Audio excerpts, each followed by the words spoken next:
Welcome to The Apostate and His Wife. I'm Vern, I'm the apostate. And I'm Shauna, I'm his wife. Thanks for joining us today. Yesterday's podcast, you had actually started to go into some of Russell's young history. It was very, very fascinating. We were listening to it a little bit this morning, and what struck me in his treatment of his wife was he was essentially disfellowshipping her, discrediting her. He wanted her out. He wanted to negate her viewpoints. He tried to put her in a sane asylum. Yes. And in those days, women didn't have many more rights than pets. Oh, no. Today. They were property. Our animals and our pets today Yes. probably have more rights than women in the 1800s. No, I agree. Which is sad. But it's interesting, when he went through the courts said Russell was looking at this all wrong, that the whole court system, you had to look after a woman. If you were leaving a woman for no grounds, because it's not like she committed adultery on him. Yeah. He didn't like her because she didn't agree to, and we're going to get into why he didn't like her. So then perhaps he was trying to create those grounds by questioning her sanity. And then she had that sickness where her face swelled up. Mm-hmm. And I couldn't put a picture on a podcast, I realized, my last one. Yeah. But if you look it up on Wikipedia, or you'll see that it's just the face swells up. The skin gets hard, and it's very similar to eczema, it looked like. Could have been a nervous thing that she was dealing with, and it affected her that way because of the nerves dealing with that guy, living with him. So you want to look at a little bit more what he did? Yeah, sure, because it really sounds like in his treatment of his ex-wife, he really kind of set the standard for the religion. He did. It was the first disfellowshipping. Mm-hmm. I thought Knorr brought in disfellowshipping.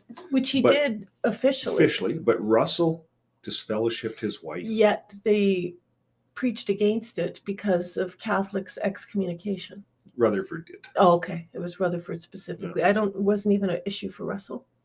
Well, he just disfellowshipped his wife. Yeah. Russell's whole life was about, he wrote a bunch of books. His wife had a big hand in writing all his books. Wouldn't you say, though, that disfellowshipping is very similar to discrediting somebody? They demonized his wife. Yeah, I know that's a JW word. They like to demonize everything. The spirits got into her, the wicked spirits, and that's why she was like she was. And that's what they do today. Oh, yeah. No, there's a lot of that, and that's just convenient.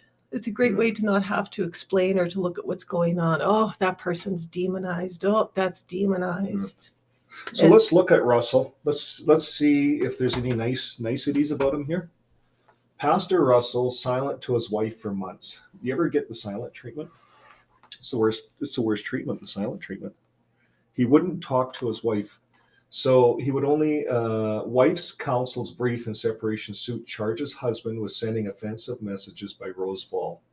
He'd only send messages in pen by Rose Ball.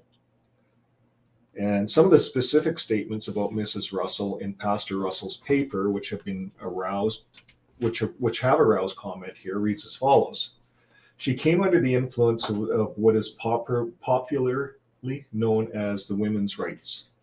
And because she could not have her own way and write what she chose for the columns of my journal, this is Russell speaking, The Watchtower, she endeavored to coerce me and took one step after another, apparently determined that if she could not coerce, she would crush and destroy my life and influence. This is how dramatic Russell was. So the Superior Court characterized Russell's conduct toward his wife as evidence of insistent egotism, extravagant self-praise, and continual arrogant domination. And the same court's reference to Mrs. Russell as a sensitive Christian woman. And Pastor Russell's present explanation of their difficulties is not convincing. So the judge wasn't convinced that Pastor Russell had any case. So Russell sulked for weeks at a time. While professing at all times to be guided by the word of God, the undisputed evidence is that he would sulk for weeks at a time and not speak to his wife, and would resort to pen and have any communications. He would resort to the pen to have any communications with her. Instead of approaching her personally to try to secure a reconciliation for their differences and praying with her as a godly man would have done, he went about among her associates and told them that she was under hypnotic influence of Satan in the form of her sister, who was his father's second wife. So sorry, Russell's His father's. This is interesting. He went about among her associates and told them that she was under the hypnotic influence of Satan in the form of her sister, who was his father's second wife. So his father married her sister. Didn't know Yeah. that. Second wife. It will be noted here that Mr. Russell, in his letter of July 8th, 1896, in stating his conviction that they made a mistake in getting married, and that the conviction had been growing on him for 3 years, which would make it begin in 1893. The dispute about the editorship of the paper began in 1896. Therefore, it could not have been the dispute about the same that forced the conviction upon Mrs. Russell that their marriage was a mistake, and which conviction, he says, had been growing on him for 3 years. The atmosphere of his home from July 1986 to the time when she withdrew from it, November 1997, was filled with unbearable silence and utter neglect. This of itself was indignity of such a character as to render the condition of a woman, Mrs. Russell's delicacy of feeling intolerable and her life burdensome. Nagging and cutting sarcasm. To this, Lieblant testified, was added nagging and cutting sarcasms. And here it is, Exhibit 14. You are my wife only in a legal sense. And then another one. A wife has no rights which a husband is bound to respect. This is what Russell was saying. And calling her a blasphemer, as testified by Lieblant in describing a scene that occurred in the Watchtower office, where the respondent took her by the arm and forcibly ejected her with the statement, "Get out of here, you blasphemer." This is not contradicted by the respondent, and the fact it might be said that the case somewhat remarkable for the great number of failures to contradict a Lieblant by the respondent when he had amply opportunity to do so. So he was confirming the charges. Yeah. In reply, he pushed her back, slammed the door in her face, and departed on his journeys.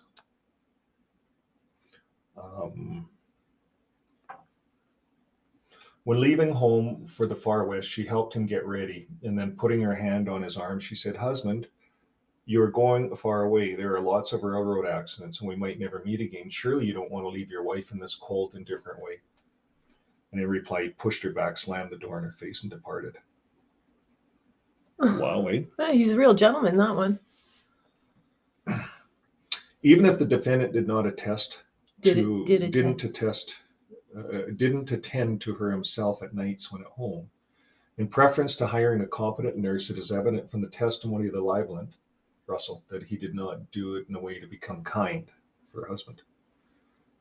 For the Lieblant testifies that in the midst of a nervous chill, he told her himself that it was a judgment of God upon her, and that if she could not control her nerves, he would leave her alone, for it was not his duty to attend to her. Wow. So he sent offensive messages to his wife by Rose Ball. While the respondent denies that he ever told the Lieblant directly that her sickness was a judgment of God, he admits that he did say this to Rose Ball with the intention of having her repeat it to his wife. This Rose Ball is the same girl that the respondent admitted was in the habit of sitting on his knee and kissing him, who would naturally be the most offensive messenger by whom he could send a message to his wife. And she didn't fail to carry it to the bedridden wife. And she didn't fail to carry. So she did it. She took the messages. That's what she did. Finally, however, she did recover after about 9 weeks of illness. She was again about the duties of her home in the spring and summer of 1897. So that's Mrs. Russell.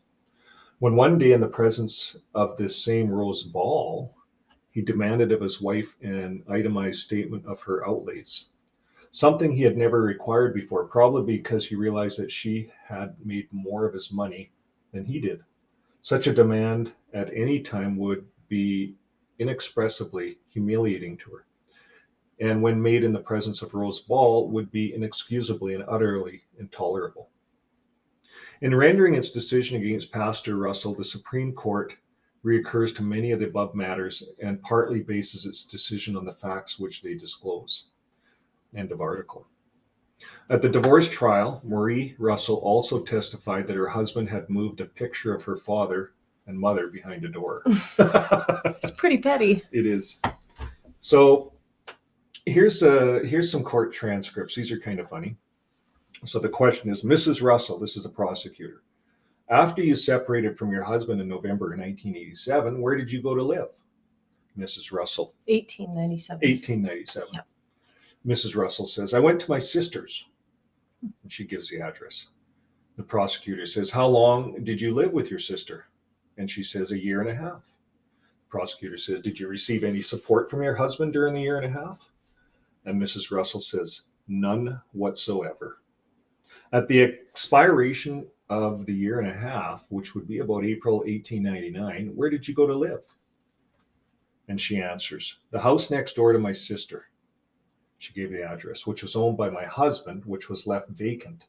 The tenant moved out, and I went in and took possession of it and notified Mr. Russell I was there. The prosecutor asks, how long did you live in that house? She answers, I remained there for 4 years. The prosecutor says, during those 4 years, did Mr. Russell contribute anything to your support outside of permitting you to live in the house? And she answers, nothing. And then he questions her, and during those 4 years, how did you make a livelihood? And she says, I rented furnished rooms.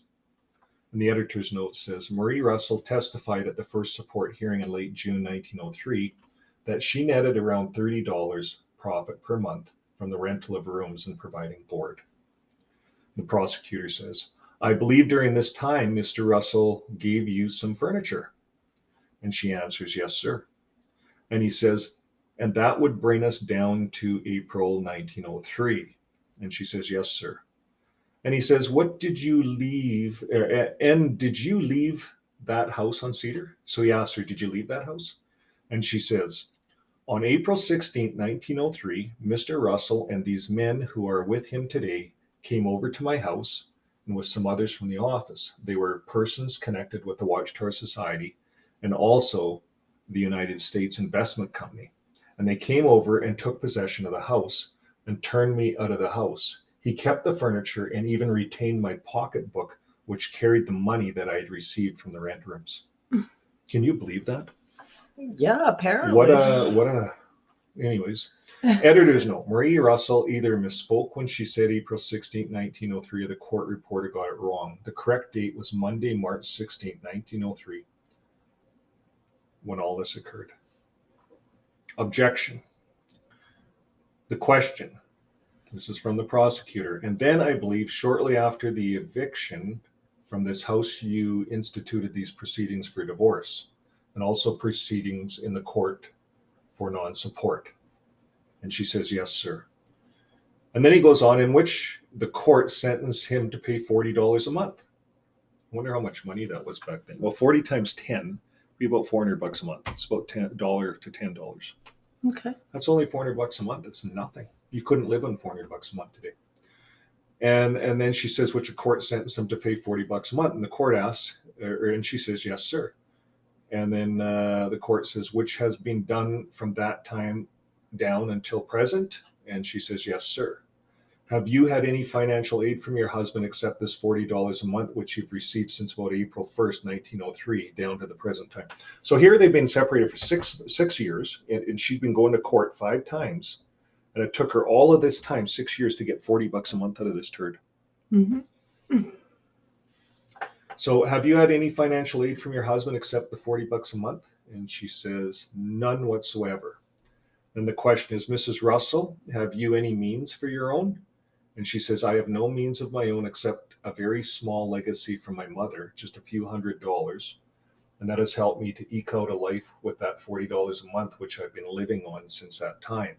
Mother just died before I was evicted from the house. And then the court says, Mrs. Russell, prior to that time, you left your husband. Did he ever propose a separation? And she says, yes, sir. And they said, what was that? And she says that was just before we moved down to the Bible house. It was in 1895. So that was like 8 years earlier, right? 8 years earlier. And the court says that, and at that time you're living on Clifton Avenue, Allegheny. And she says, yes, sir. And the court says, did you or did not Mr. Russell at that time make any threat as to what he would do with his property unless you acceded to his demands? And she says, yes, sir. The court says, what were they? And she says, he proposed that on the grounds of incompatibility that we agreed to separate. And if I would do so, he would give me that house in which we were living. And when I broke down at the suggestion, he said that if I do not agree to it, that I would not get anything. And you see, he was worth millions. He was worth $7 million. And he, at that time, I think he grew. He was into gold mining. We're going to cover all the businesses he had.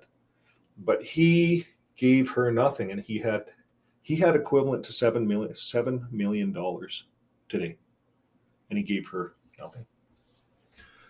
So the court says, after this proposed separation and threat, Mrs. Russell, where did you go to live, you and your husband?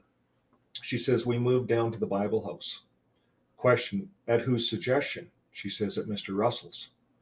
And I believe you continued to live there until the final separation, November 1897. And she says, yes, sir. And I believe you continued to work in the Bible house for Mr. Russell? And she says, yes, sir. Down to that time I took sick. And after that, I kept on with the work all the time I was there. So that's the end of that hearing, or that set of notes. So what do you think about that? Kind of really shows the kind of character, hey? It goes on to say, Russell says here, he says, he was questioned about lying. He says, I was not, I never do anything that I am ashamed of or that I would be ashamed of. So he wasn't ashamed of what he was doing. No, I believe he really believed. It says here that Charles Taze Russell lied when he repeatedly told reporters that he was not evicting Maria from the house. Taze also deceived reporters when he failed to inform them of the conditions under which Maria would be required to live in order to continue to live in the house. Neither Russell informed reporters that Margaret Land had lived with Taze and Maria previously. Margaret Land. And that the two women had not been getting along. And Maria previously had even asked Taze to ask his sister to move out. So Maria Russell later informs the reporters, yes, my husband did offer to support me in this house, but under the condition to which no self-respecting woman would submit. He entered my house last Monday when I was on the upper floors, bringing with him 4 men and 2 women. When I entered the parlor, he says, Mrs. Russell, I have brought my sister, Mrs. Land, here to manage this house. If you care to, you can remain here as long as you conduct yourself properly, with the understanding, of course, that you remain subject to the authority of Mrs. Land, whom I have installed here as my housekeeper. There's a room on the 2nd floor in the rear of the building that you may occupy. The 1st floor of the house I have rented to a doctor. And the unidentified doctor turned out to be the Watchtower Society's DO, District Overseer Walter Eastspill. So it was a lie. And the remainder of the house will be occupied by my friends, Bethelites. You're to have nothing to do with the management of the house and must exercise a spirit of meekness and obedience toward Mrs. Land. So he took away her revenue. So here's what she says, so could any woman live in her house, her own home, under such conditions? This is Mrs. Russell. She says, I told my husband that I would never recognize Mrs. Land's newly acquired authority, nor would I ever eat a bite that had been prepared by any of his friends. So around 9 p.m. Monday, Maria went over to Emma's house to eat supper, and she returned to her own house. And she discovered she'd been locked out. Sometime later that night, or Tuesday, Maria and Emma apparently gained entry to the home in an effort to obtain some of Maria's property and money. Undoubtedly, at the instruction of Charles Taze Russell, Margaret Land immediately filed legal charges against both Maria Russell and Emma Russell for forcibly entering and detain her. So they charged her for breaking into her own house to get her own stuff. Margaret Land also filed the same charge against one Maria's boarders, whom had also gained entry to the room through a window in order to remove his personal property. The outcome of the case unknown. However, on Wednesday, the 2 court cases against Maria and Emma were dismissed by the magistrate's court, with the court costs assigned to Margaret Land. So they saw it as frivolous. Yeah. Like, it's just court case after court case after court case. How did this guy even have time to run a business? He just had lots of money, I guess, doing and people running it for him. Well, he was off trying to discredit his wife. Like, really. Anyways, this guy is just something. Well, and you can see it's cases like this. This is why we have the rights and the processes that we have today. Right? You go through a divorce now and it's literally half and half. If this is true, what would have meant that Russell had been scheming against his spouse for years, long before Maria and he had marital issues, to screw Maria out of every cent that he possibly could, if such ever became necessary, as if under the 1800s Pennsylvania law pertaining to the legal rights of wives, such was even necessary. In reality, just like the last-minute financial note mentioned in Joseph Russell's will section below, this alleged lease was likely just another of a series of legal concoctions intended to screw Maria out of every penny that Taze could, if and when such became necessary. The CTR was a real POS behind the scenes, where and when he thought Noon could see what he was doing. To think that this scumbag fathered one international religious cult along with multiple insignificant personality cults makes a significant statement about the human society.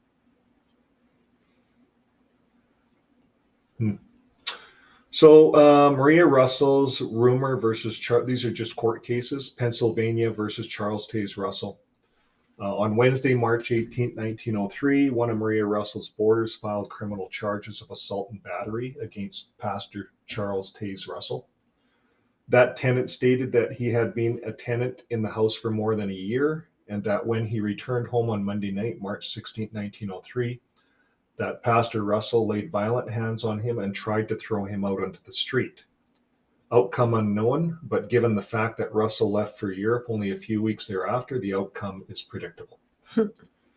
Here's another case, Maria Russell rumor versus Charles Taze Russell. In March 1903, one of Maria Russell's former tenants filed a civil lawsuit against Pastor Russell, claiming $1,000 damages, approximately $32,000 today, to his personal property that Russell had illegally moved from his rented room. Outcome unknown. This litigant is believed to have been a different rumor than the one above who filed criminal assaults charged against Pastor Russell. And here's another one, Pennsylvania versus Charles Taze Russell. Having her only means of financial support unexpectedly ripped away from her on Saturday, March 21st, 1903, Maria Russell swore out a warrant for her husband, C.T. Russell, criminally charging him with non-support for his spouse. Maria requested immediate temporary support until the matter could be established permanently at trial. The criminal court was unable to schedule the trial until June 27, 1903, after Pastor Russell had returned home from his trip to Europe. At trial, Pastor Russell claimed that he had donated all of his assets to the Watchtower Society and that his only income was the standard Bethlite $10 per month, plus expenses. What a crooked prick. Pastor Russell was court-ordered to pay Maria $40 for support per month. As noted elsewhere on this page, the $40 monthly support was actually paid by the Watchtower Society, not Pastor Russell. See what he did? And he got Judge Rutherford involved. Or Rutherford wasn't a judge. We'll get into that. He was a fake judge. So I don't know how. There's a little bit more here. Anonymous declared fraudulent by the court. Starting in 18. There's more stuff here. It just goes on and on. This guy was just full of litigation. Okay, here it is. Later during Russell's separation divorce trial, the Court of Common Pleas in Pittsburgh declared the following regarding Russell's multiple efforts to donate all of his assets to the Watchtower Society in his attempt to keep Maria Russell from receiving a penny, including the Bible House scheme. The purpose of this whole transaction was to deprive the wife of her dowry interest and was a fraud on her. and the subsequent donations to the Watchtower Society are plainly made with the same reckless disregard of rights of the wife, and with intent to defeat her of any interest or claim she might have for her support. It has been adjudicated against him that his property was disposed of by him in fraud of his wife's rights. So years later, Judge Rutherford alleged that some years after 1898 shenanigans, that a mortgage on the Bible house was foreclosed in order to make absolute certain that Maria Russell's dower rights were totally extinguished. So they really foreclosed. They let a mortgage expire and foreclosed the home. The Bible house allegedly was sold at an unknown second time, and the purchaser allegedly was not Russell nor the Watchtower Society. The 1897 mortgage may have been purchased from the Public Library of Philadelphia by a sycophant, or more likely a second mortgage was created later. Why dumbass Russell would spill the beans on this later legal incident is unknown, because at some point all these multiple legal shenanigans are meaningless, except to demonstrate that Charles Taze Russell, Joseph F. Rutherford, and the Watchtower Society were and are Satan's equals when it comes to subterfuge. Subterfuge. What's that? What does that mean? They're not being honest. Yeah. In any event, as we have revealed on page 2 in 1911, Russell's straw man, George Raymond, traded the Bible house and other Russell's properties. Well, go look. So looks like he traded. He did some stuff. He did some stuff just to make sure his wife had nothing. Charles Taze Russell and the board of directors of the Watchtower Bible and Tract Society also committed fraud by issuing Russell 1,200 voting shares in the corporation in exchange for the Bible house equity, because the Watchtower Society became the legal owner of the Bible house via their purchase of the Bible house at the share of sale, not via Russell's alleged fraudulent donation. In fact, this very act by the Watchtower Society board of directors was a public acknowledgement that the merchant's lawsuit had been a fraudulent conspiracy to further defraud Maria Russell. Oh, what a tangled web Satan's henchmen can conceive. In February 1899, Pastor Russell transferred to the Watchtower Bible and Tract Society around $48,000, roughly $1.6 million in today's dollars, worth of stock in the Brazilian turpentine company in the California asphaltum company, and yet to be identified coal company. Russell likely received around 4,800 voting shares in the Watchtower Society. In April 1900, Pastor Russell transferred to the Watchtower Bible and Tract Society 12 miscellaneous real estate holdings, valued at around $47,000. The Watchtower Board of Directors valued those assets at $45,390 and credited Pastor Russell with 4,539 voting shares in the Watchtower. In November 1902, Pastor Russell transferred to the Watchtower Bible and Tract Society oil stock valued at around $6,000, for which he likely received 600 voting shares in the Watchtower. So then he started sinking everything into the Watchtower, so Maria couldn't get any money. Right. Well, okay, so we'll carry on. Arrest warrant issued for Charles Taze Russell.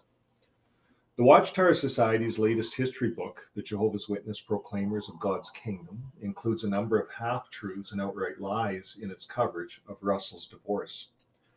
A half-truth included on page 645 is the factual statement that Maria Russell initiated the court proceedings in 1903, and that Maria Russell was awarded in 1908 a judgment not of absolute divorce, but of divorce from bed and board with alimony. Would you like to know the rest of the story, not told by the Proclaimer's book? I would, please. Okay, well, here it is. If you have read the information above, you know that Maria Russell did not initiate any court proceedings against her husband until April 1903. Only after Charles Taze Russell and his Bible house henchmen, without notice or warning, threw Maria Russell and her tenants out of Charles Taze Russell's rental house, where Maria Russell has exercised a sort of squatter's right for 4 years, if a squatter is what you wish to label the still legal wife of a person then believed to be the faithful and discreet slave by his cult followers, and who, by the way, had $7 million in assets and money. So he was a rich bastard and would give his wife anything. That's the bottom line. The balance of the half-truth in the Proclaimers excerpts regards alimony. Charles Taze Russell personally never ever paid a single alimony payment, but rather the alimony payments were all made by the Watchtower Bible and Tract Society, which deceptively continued to carry Maria Russell on its books as a Bethelite worker, with the alimony payment being shown as Bethelite workers' monthly allowance. What a fraud. In June 1903, Charles Taze Russell had been ordered to pay Maria Russell $40 per month maintenance, starting back in April 1903. In March 1908, alimony was increased to $100 per month. At some point, Charles Taze was also court-ordered to pay Maria Russell's attorney fees and court costs. However, Charles Taze Russell refused to pay Maria Russell's attorney fees and court costs, and he also refused to pay the court-ordered increase in alimony. We are not certain of the exact dates, but the contempt proceeding was initiated against Charles Taze Russell sometime around April 1909. In late April or early May of 1909, just prior to Charles Taze Russell's leaving the United States for a 5-week tour of Europe, an arrest warrant was issued for Charles Taze Russell by the Pittsburgh court. The Bible House in Pittsburgh had already been attached for the now third or fourth time due to this non-payment of Charles Taze Russell's debts, this time by Maria Russell. Maria Russell also obtained a writ of foreign attachment against Russell's personal property in Brooklyn. In an interview held with a reporter 2 days before he sailed to Europe, Charles Taze Russell acknowledged the arrest warrant, boldly stating that he wasn't afraid of being arrested. Interestingly, this overseas trip was one of the rare Charles Taze Russell European trips during which Judge Rutherford stayed behind. While Russell was out of reach in Europe, Judge Rutherford rushed to put out the firestorm back in Pittsburgh. In June 1909, Maria's $1,500 attorney fees were paid. The $60 court costs were paid. All unpaid alimony, believed to have been $1,056, including interest and penalties, was caught up. Despite the fact that Charles Taze Russell's legal obligation to make alimony payments would cease the second he died, 5,050 months in advance alimony payments were paid to Maria Russell. Russell also was required to post 5,000 bond for future alimony payments. Criminal proceedings against Pastor Russell were subsequently dropped. Judge Rutherford later stated that Maria Russell was paid in excess of $10,000. Payment for unpaid alimony, future alimony, attorney fees, and court costs only amounted to $7,616. Marie received zero from the $5,000 bond payment. Maybe Rutherford just lied again. Possibly there was a gratuity included to make certain that the arrest warrant did not become a public relations nightmare. If so, we don't believe that was the last payoff that Marie Russell received from Judge Rutherford. Don't be naive. Lawyers affect payoffs all the time. In fact, after traveling to the funeral of Charles Taze Russell in Pittsburgh, it was reported that Maria Russell then traveled to New York and hired an attorney to pursue any dowry or other interests that she might have in assets in New York State belonging to the deceased Charles Taze Russell, the Watchtower Society, or other legal entities that Charles Taze Russell had used to hide assets from her. It is possible that Maria Russell did the same thing before leaving Pittsburgh regarding any remaining assets in that state. We believe that soon thereafter, Judge Rutherford traveled to Florida to negotiate with Maria Russell with loot from one of Charles Russell's multiple stashes. Judge Rutherford needed Maria Russell to go away, both happy and satisfied, with his own peace of mind that Maria Russell would stop her current attempts to make no future attempts to make any dow or other type of claim, ownership in the Watchtower Society or its assets, nor would she do anything else to cause the Watchtower Society or Judge Rutherford future public relations problems. Things simply went too smooth with Russell's family after C.T. Charles Russell's death. Family members other than Marie Russell may have also received their cut, only after first signing carefully crafted contracts. Readers should bear in mind that at the time of Russell's separation in November 1898, that Charles Taze Russell had a net worth in excess of at least $150,000, and as we demonstrate in Russell's financial biography webpage, Charles Taze Russell may have been worth double, triple, or even more. In fact, in the early 1910s, Russell would variously publicly value his 1898 net worth at $250,000 and $300,000. So if you times that by 10, that's 3 million. And I think you timed it by 17 back then in the 1800s, 17 or 20. So you're getting into the $5-6 million that he had hidden. Right. Given that Charles Taze Russell routinely lied about nearly everything having to do with his personal affairs, no one really knows. You know how they spelled no one? Noon? Yeah. N-O-N-E. Yeah, that's how they do it, Yeah. back then? Yeah. Noon? No. No one. No one really knows that he was worth at any given point in time. Thus, whatever Maria Russell got from Judge Rutherford in 1909 and from Rutherford after Russell's death was nothing close to what she morally and ethically was due to a wife of Charles Taze Russell. What she deserved. Yeah, she got nothing. Well, she got nothing. She wrote too, you said, right? Oh, she wrote a lot of his books. She had a big part in writing. She was a school teacher. She was smart. He said she was smart. They clashed a bit, so that means that you and I have discussions, and you have an idea, and I have an idea.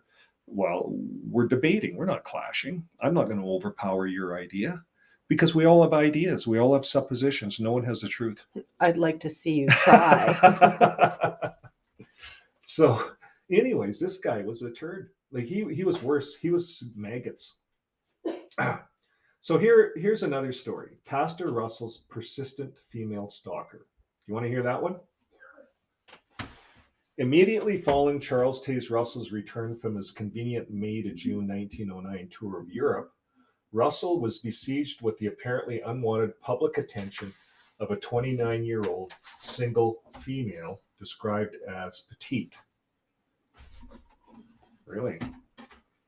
Okay, I'm just moving my desk around.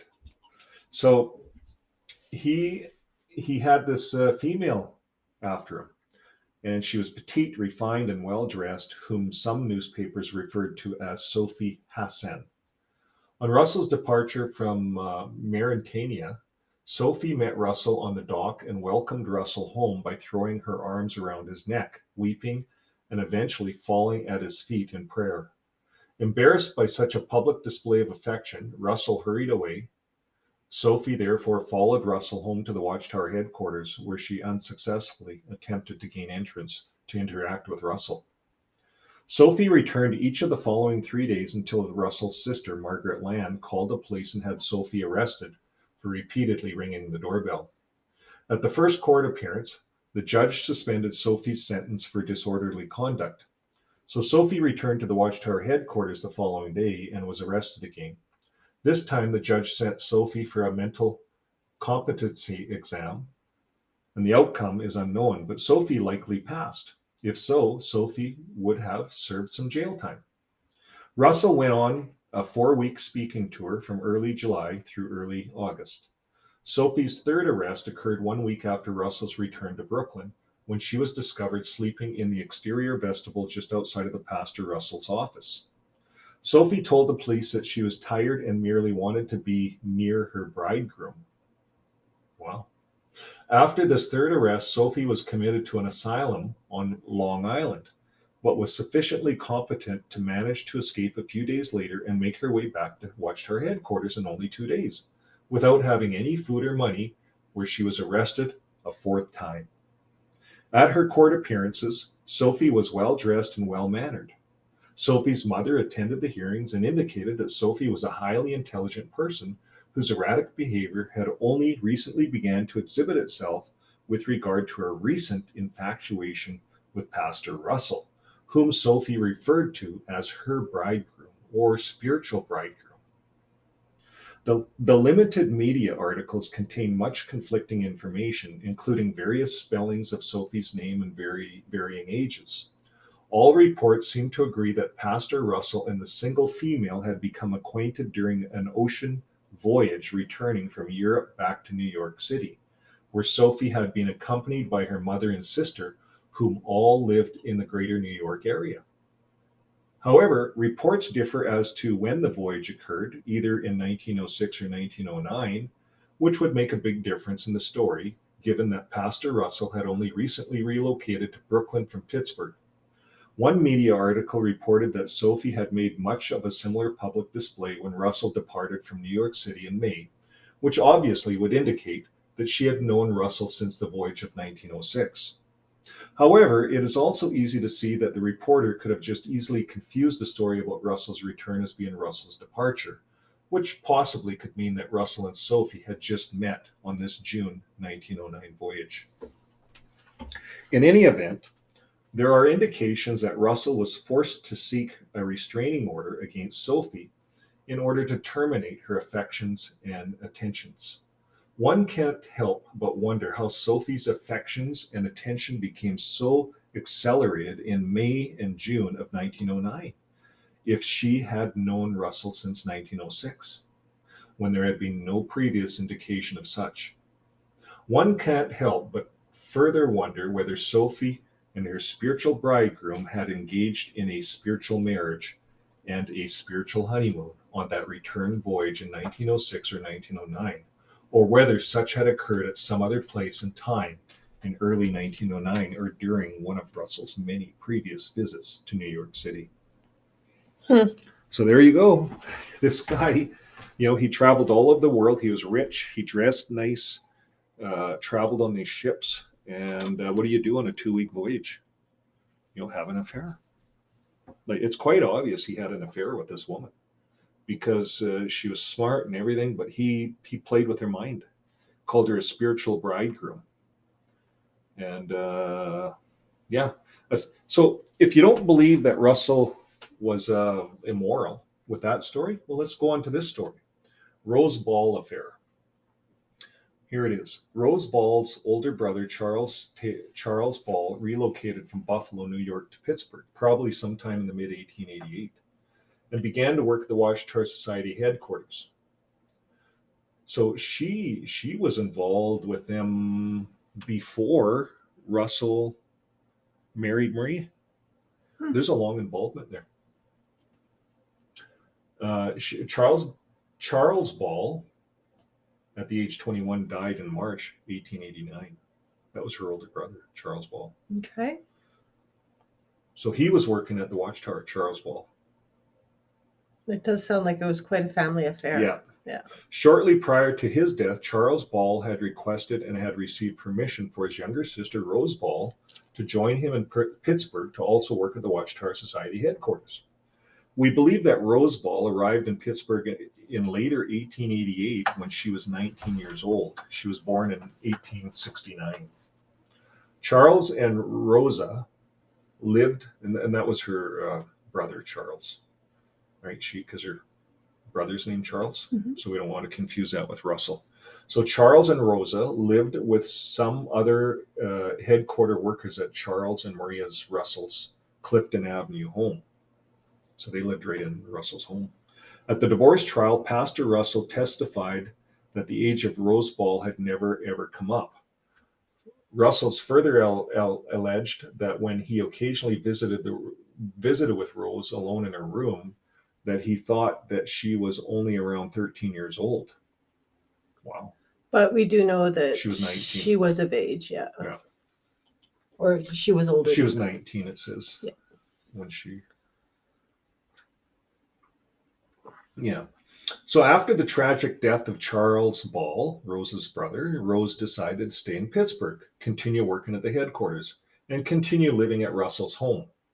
Given the younger, single female situation of having just lost her big brother and her only relative in the city, he was her only relative in the city, Mhm. the Russells probably became quite protective of Rosa. Rosa was allowed to socialize with Charles and Maria in their private study during evenings and weekends. Over time, the Russells and Rosa grew sufficiently close that the Russells began to treat Rosa Ball as if she were their own daughter. And Rosa reciprocated by treating the Russells like her parents. This eventually included the nightly habit of the by then 20-year-old Rosa kissing both Russells before she retired to her bedroom each evening. Rosa Ball's relationship with both Charles Taze Russell and Maria Russell apparently changed greatly, but inversely between 1890 and 1894. However, over the same time period, Charles and Maria's marital relationship declined proportionately. By 1894, the April 25th, 1894 extra edition of the Science Watchtower magazine lists Rose J. Ball as one of the 7 directors of the Science Watchtower Tract Society. Quite an accomplishment in a short space of time for a dainty, fragile 25-year-old single female with limited or no resources living in 1894. Wow. In fact, Chucky's little Rose continued as a member of the board of directors through at least 1898. She was a board of director while Maria was fighting this turd just to get Mhm. some substance. And after the corporate name had been changed to the Watchtower Bible and Tract Society, and after Rose had become Rose Ball Hennings, Rose Hennings and her husband, Ernest Hennings, both played an active role in Charles Taze Russell's property transfer conspiracy used to defraud Maria Russell out of her dowry rights in Chucky's real estate in its attempt to defraud Maria Russell out of alimony. Rose Ball's personal relationship with Charles Taze Russell had grown quite intimate between 1890 and 1894, while Maria Russell's marital relationship with her husband had declined to the point of non-existence. Quite a rivalry seems to have developed between the two females by 1894. Whatever was or wasn't going on between Chucky and Rose sexually, they each were ready for Maria to move on and get out of their way, because an emotional, psychological relationship definitely existed. Yes, Chucky and Rose were in lust or love of one type or another. Now, readers should recall that Chucky's 65-year-old father, Joseph L. Russell, had married Maria's 25-year-old sister. Really? He married his 65-year-old dad married Maria's 25-year-old sister. Mhm. And Emma Ackley in 1880, that was her name, and they had a daughter, Mabel Russell, the following year. Testosterone levels run in the family. If old Joe couldn't keep it in his pants at 65, how do you think that his own son Chucky was living a supposed celibate life? The only person actually celibate in that family was Maria. Fair, yeah. By 1894, Chucky and Rose had developed a routine where instead of returning to the Russells' home at the end of the workday, Rose would stay late at night, often till 11 p.m., with Chucky down at the Watchtower headquarters. Chucky's excuse was that he did not want Rose walking home alone with other male workers who also lived at the Russells' home. The obvious question is, why did Rose not return home with Maria or one of the other female co-workers who occasionally also lived with Russells, like Laura Renior or Margaret Land and others? And why would 25-year-old Rose Ball even want to routinely stay at the headquarters late into the evening hours, alone with a 42-year-old Charles Taze Russell? Unless something was going on. In the fall of 1894, probably in the hopes of driving the final wedge into the Russells' marriage, 25-year-old Rose Ball went to and confessed to Maria that Chucky had developed a habit of hugging and kissing her and having her sit on his knee and fondling each other. And Chucky had bid her under no account to tell Maria. Rose further claimed that these things were occurring down at the office when she stayed down there with Chucky in the evening after the rest had gone. and here at home at any time when Maria wasn't around. Rose Balls further confessed to Maria that only recently, when Chucky and she had arrived home one night at around 11 p.m., that Chucky had stopped her in the vestibule and put his arms around her and kissed her. Chucky had also called Rose his little wife, but Rose retorted, "I am not your wife." And Chucky replied, "I will call you daughter, and a daughter has nearly all the privileges of a wife." Apparently, Rosa was not satisfied with just being a daughter. The context is unknown, but Rose also told Maria that Chucky had stated to her, "I am like a jellyfish. I float around here and there. I touch this one and that one, and if she responds, I take her to me. And if not, I float to the others." Rose also told Maria that Chucky had told her that a man's heart is so big that he can love a dozen women, but a woman's heart is so small that she can love but one man. Wow, eh? Yeah, that's quite the statement. Quite a manipulator. When Maria finally approached Chucky with these shocking disclosures, she had to wait a day to regain her composure. He allegedly admitted that some lesser things, denied some, and or attempted to make fun of the allegations. So Maria approached him on this. He really is a gaslighter, you know. He creates these things and then blames her. Yeah. In 1906, during his trial testimony, Chucky denied making any of the most damaging statements alleged to have been made in 1894 and attempted to excuse away any kissing, hugging, and fondling as explainable, innocent events that had occurred away back in 1889 when Rose was an innocent, naive teenager who had just lost her brother and whom was experiencing adjustment problems with Marie and other co-workers, all despite the fact that the kissing, hugging, and fondling incidents actually at issue were not those early in 1889 incidences, but were more serious incidences that had occurred more recently in 1894. So we go from 1889 to 1894. That's 5 years later. That's a long time when you're young. So like 5 years later, when she was 25. Yeah, it says when the rose ball had been growing, 25-year-old woman. So just like his father, 25-year-old woman, right? Therefore, in the passages of the Watchtower magazine, Charles Taze Russell repeated his attempts at deception by repeatedly discussing and refuting the incidents that had occurred back in 1889, while ignoring as much as possible the statements and incidences that were the real issue, the statements and incidences that had occurred in 1894. It was likely in 1894 schism had temporarily drew Chucky and Marie back together as a couple, which also forced Chucky to end his private relationship with Rose Ball. So it was likely the 1894 schism.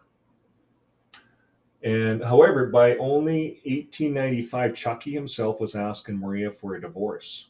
And he even offered Maria their Clifton Avenue property, which would provide sufficient rental income for Maria to live independently, but Spartanly, if she would go quietly. Marie declined Chucky's meager offer, so Chucky moved and eventually sold the house out from beneath Maria. Maria moved with Chucky into the top fourth floor of the Bible house, where she remained until she moved out in November 1897. We covered some of that. After spending 2 months with her brother in Chicago, Maria returned to Pittsburgh in January of 1898 and moved in with the widowed Emma Russell and their mother on Cedar Avenue. At least twice, Maria and Emma went to the Bible house and attempted to retrieve Maria's personal property, which remained there. Both times, Pastor Russell refused to give Maria any of her property, stating to her once, "You don't get anything. Everything you made while being my wife is mine." So by November 1897, Rosa J. Bell had already been married off to Russell's right-hand man, Ernest C. Hemmings, in September of 1897. In January 1898, Ernest Hemmings was voted chosen solely by Russell. He as the Watchtower Society's director. So Russell made him the director. Russell voted him in. Yeah. And this new secretary treasurer officer of the Watchtower Society as a replacement for Maria Russell. I see. So around March 1900, Charles Taze Russell sent the Hemmings to England for 20 months to establish a new Great Britain branch office of the Watchtower Society in London, England, and to revigorate the poorly reformed recruitment work, after which the Hemmings returned to the United States in November of 1901. So in March of 1903, Charles Taze Russell forced Maria Russell to file his divorce separation lawsuit by forcibly evicting her from the rental house he owned, which she had been living and renting out rooms as a means of survival. In the mid-April 1903, Russell left on a planned trip to Europe.